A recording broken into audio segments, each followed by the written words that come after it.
வருடத்தில் 28 நாட்கள் மட்டுமே திறக்கப்படும் கொட்டியூர் மகாஷேத்திரம். கேரளத்தின் கண்ணூர் மாவட்டத்தில் கண்ணூர் வயநாடு நெடுஞ்சாலையிலிருந்து உட்புறமாக அடர்ந்த காடுகளுக்கிடையே அமைந்துள்ளது கொட்டியூர் மகாஷேத்திரம். கேரள மாநிலம் கண்ணூரிலிருந்து 70 கிலோமீட்டர் தொலைவிலும் தலசேரி என்னும் ஊரிலிருந்து 60 கிலோமீட்டர் தொலைவிலும் இருக்கும் கொட்டியூருக்கு வைகாசி பெருவிழா காலத்தில் அதிக அளவில் பேருந்து வசதிகள் செய்யப்பட்டிருக்கும். வைகாச மகோற்சவம் நடைபெறும் நாள்களில் சுமார் 50 லட்சத்திற்கும் மேலான பக்தர்கள் கேரளத்தின் வடபகுதியிலிருந்து இந்த கோயிலுக்கு வருகை தருகின்றனர். மற்றபடி இந்த கோயில் இருப்பதே அவ்வளவாக வெளியில் தெரியவில்லை. தட்ச யாகம் நடந்த இடமாக நம்பப்படும் இந்த கோயிலை வருஷத்தில் வெறும் 28 நாட்கள் மட்டுமே திறக்கிறார்கள். சிவபெருமானை மதிக்காமல் தட்சன் செய்த யாகத்தை அழித்து அவன் தலையை கொய்த சிவபெருமான் சினம் தணிந்த நிலையில் சுயம்புவாக எழுந்தருளிய தலம் இது.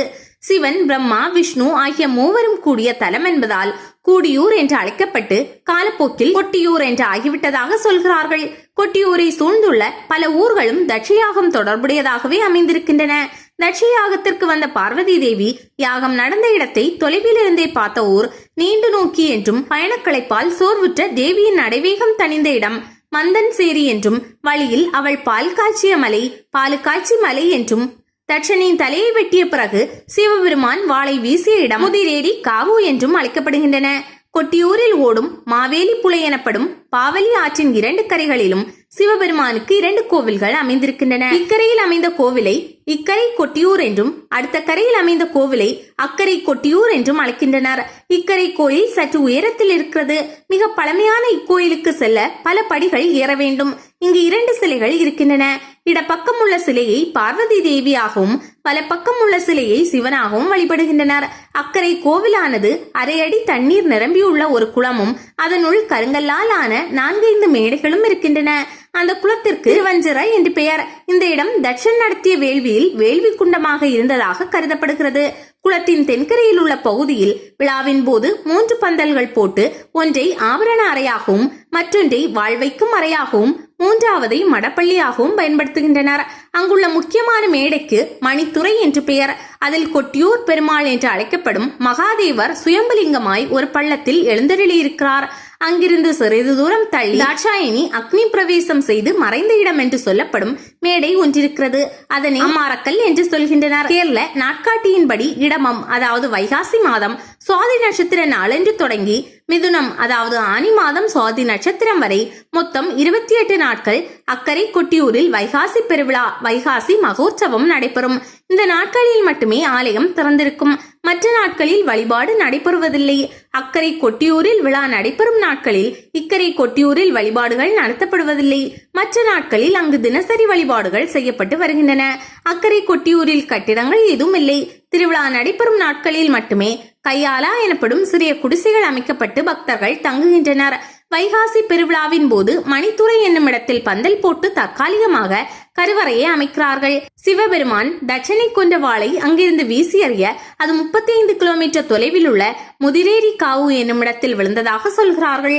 இந்த நிகழ்வை நினைவுபடுத்தும் வகையில் முதிரேரி காவில் இருந்து வாளை இக்கோயிலுக்கு எடுத்து வந்து வாழ் எழு நலத்து என்னும் விழா முதன்மையானதாக இருக்கிறது. தட்சயாகம் நடைபெற்ற காலத்திற்கு பின்பு காலப்போக்கில் கவனிப்பார் இல்லாமல் போன இந்த இடத்தை சுமார் 2000 வருடங்களுக்கு முன்பு குறிச்சியார் என்ற ஆதிவாசிகளை கண்டுபிடித்தனர். எனவே முதன்முறையாக பூஜை செய்யும் நம்பூதிரி பிராமணர்கள் குறிச்சியார்களின் அனுமதி இல்லாமல் கோயிலுக்கு செல்ல முடியாது. இன்றைக்கும் இந்த நடைமுறை உள்ளது. அக்கரை கொட்டியூரில் நடைபெறும் மகோற்சவத்தை 64 சாதிகளை சேர்ந்தவர்கள் ஒன்றாக சேர்ந்துதான் செய்கிறார்கள். இந்த 64 சாதிகளை சேர்ந்தவர்களை மலையாளத்தில் அவகாசிகள் என்கிறார்கள். இந்த அவகாசிகள் அனைவரும் ஒன்றாக கூடும் இடத்தை மகா அடியேந்திர யோகம் என்று அழைக்கிறார்கள். கேரளத்தின் மூலை முடுக்கில் எல்லாம் வாழும் இந்த 64 சாதியினரும் எப்போதும் ஒன்றாக சேர முடியாது என்பதால் மிக முக்கியமான 14 சாதிகளை சேர்ந்த அவகாசிகள் பங்கெடுக்கும் யோகத்தை அடியேந்திர யோகம் என அழைக்கிறார்கள். மகா அடியேந்திர யோகமோ நடைபெறாமல் கோயில் தொடர்பான எந்த ஒரு முடிவையும் எடுக்க முடியாது. அக்கரை கொட்டியூரில் திருவிழா நடைபெறும் காலங்களில் மட்டுமே கையாலா என்று அழைக்கப்படும் சிறு குடிசைகளை அமைத்துக் கொண்டு அனைத்து பக்தர்களும் தங்குகிறார்கள். மற்றபடி கட்டடங்கள் எதுவும் இல்லை. அதேபோல் திருவிழா நடைபெறும் நாட்களில் மட்டும்தான் சிவபெருமானின் சுயம்புலிங்கத்தை சுற்றி குடிசை அமைக்கப்படுகிறது. மற்ற நாட்களில் வெட்டவெளியில்தான் காட்சி தருகிறார் சிவபெருமான். பக்தர்கள் சிவலிங்கத்தை வழிபடும் இடம் திருவஞ்சரா என்று அழைக்கப்படுகிறது. இந்த இடத்தில் எப்போதும் தண்ணீர் சூழ்ந்திருக்கும். இந்த நீர் தட்சனின் ரத்தம் என்பதாக ஐதீகம். இந்த கோயிலின் பூஜை முறைகளை அனைத்து சாதியினரையும் ஒருங்கிணைத்து ஆதிசங்கரர் தான் வடிவமைத்திருப்பதாக சொல்கிறார்கள். திருவிழா காலங்களில் மட்டும் அக்கறையிலிருந்து சிவபார்வதி சிலைகளை இங்கு எடுத்து வந்து பூஜை செய்கிறார்கள். கோயிலுக்கு அருகில் தட்சிண கங்கை என்று சிறப்பித்து சொல்லப்படும் பாவனி ஆறு ஓடுகிறது. பாலுக்காட்சி மலையில் உற்பத்தி ஆகி பாய்ந்து வரும் இந்த ஆற்றில் உள்ள கற்கள் அனைத்தும் சிவலிங்கமாக பாவித்து வழிபடப்படுகிறது. இந்த ஆற்றில் குளித்துவிட்டு ஆற்றில் உள்ள 2 கற்களை எடுத்து தேய்த்தால் சந்தனம் போல கிடைக்கும். இதுவே இங்கு சிவ சின்னமாகும். கொட்டியூருக்கு சொந்தமான கோடிக்கணக்கான விலை மதிப்புள்ள ஆபரணங்களை கொட்டியூரிலிருந்து சுமார் 7 கிலோமீட்டர் தொலைவில் உள்ள கரிமனக்கல் கோபுரம் என்னும் சிறிய கட்டிடத்தில் வைத்து பாதுகாத்து வருகிறார்கள். இந்த அறைக்கு போடப்பட்டிருக்கும் 100 ஆண்டு பழமையான பூட்டின் சாவிகளில் 4 சாவிகள் கொட்டியூரை சேர்ந்த 4 பிரமுகர்களிடமும் 5வது சாவி மணாளன் என்பவரும் வைத்திருப்பார். ஐவரும் வந்து திறந்தால்தான் பூட்டு திறக்கும். மேலும் இந்த இடத்தை விஷப்பாம்புகள் காவல் காப்பதாக நம்பிக்கை நிலவுகிறது. சுமார் 8 ஆண்டுகளுக்கு முன்பு கேரளத்தின் கைத்தேர்ந்த திருடர்கள் பலர் ஒன்றிணைந்து நகைகளை திருட முயற்சி செய்தார்களாம். ஆனால் அவர்களால் கரிம்பனக்கல் கட்டடம் இருந்த இடத்தை கூட நெருங்கவே முடியவில்லையாம். ஏதோ ஒரு சக்தி அவர்களை துரத்தி அடித்ததாக திருடர்களின் ஒருவனான ஸ்ரீவன் என்பவன் வாக்குமூலம் கொடுத்தானாம். திருவிழாவின் 2வது நாள் 64 கலசங்களில் இந்த ஆபரணங்களை எடுத்து செல்வார்கள். இந்த கலசங்களை பன்னாரம் என்றும் கொட்டியூருக்கு எடுத்து செல்லும் வைபவத்தை பன்னாரம் எழுநலத்து என்றும் அழைக்கிறார்கள். இந்த சடங்கை செய்பவர்களை குடிபதிகள் என்பார்கள். சிவபெருமான் தட்சனின் தலையை துண்டித்ததன் நினைவாக ஓடப்பூ என்று ஒரு பூ வைகாசி பெருவிழா காலத்தில் விற்பனை செய்யப்படுகிறது.